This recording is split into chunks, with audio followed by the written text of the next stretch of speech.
Hello everyone, it's Songling here. I am a home cook and I love eating. Welcome back to my kitchen. This is where I share simple, delicious, and healthy recipes that you can recreate at home. If that sounds interesting to you, go ahead and subscribe. I post every Monday and Thursday. So Valentine's Day is just around the corner, and if you still haven't decided on a dessert for your special dinner yet, well, why not consider making red velvet cupcakes? This treat is delectable and beautiful at the same time, and it's not that hard to make. Let me show you how. Here's everything you need. As usual, I will put the list of ingredients and amount in the description box below. Preheat your oven to 350 degrees Fahrenheit or 180 degrees Celsius. For this recipe, you need 1.5 cups of flour. Spoon the flour into your measuring cup and then level off the excess with an offset spatula. Avoid packing flour into your measuring cup, otherwise you'll end up with more than you need and your cupcake will turn out tough and dry.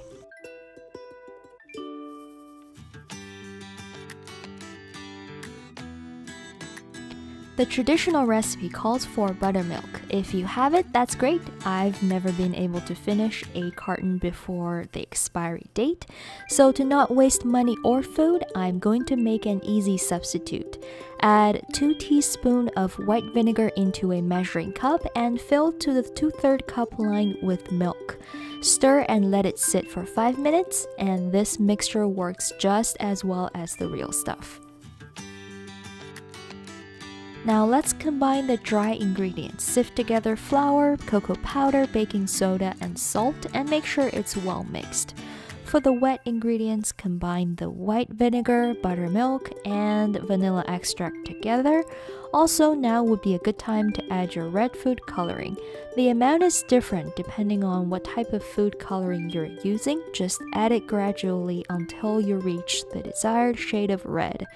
I added mine at the very end because, well, I forgot. Now in a mixing bowl, first beat together the butter and sugar until light and fluffy. Add the oil to the mixture and then the 2 eggs, one at a time. If you are using a stand mixer, I'd recommend using the flat beater for this batter simply because it's more powerful. I used the wire whip and my batter was not 100% well mixed, and you'll see that in my finished result. So do as I say, not as I do.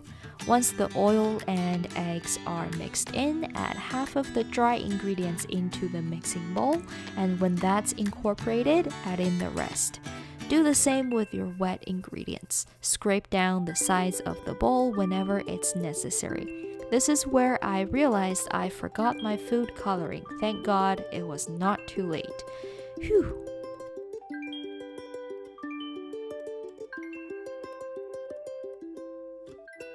Line your muffin tin with paper liners and fill about 2/3 of the way.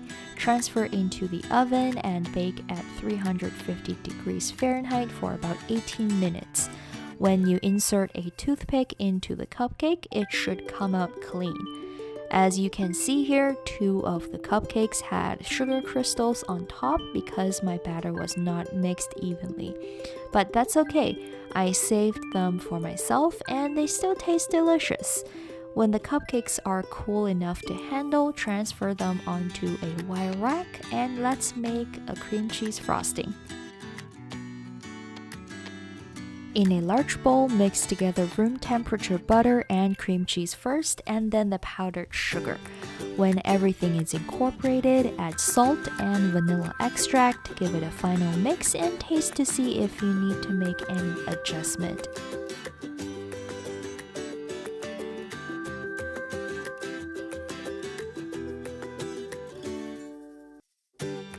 Always make sure your cupcakes are cooled completely before frosting.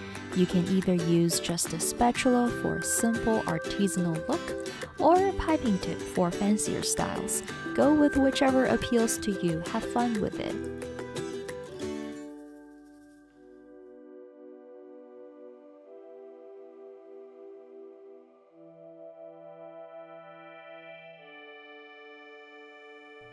In the old days, red velvet cupcakes were red because cocoa powder processed in the old-fashioned way contained anthocyanin, which would react to acid and turn red.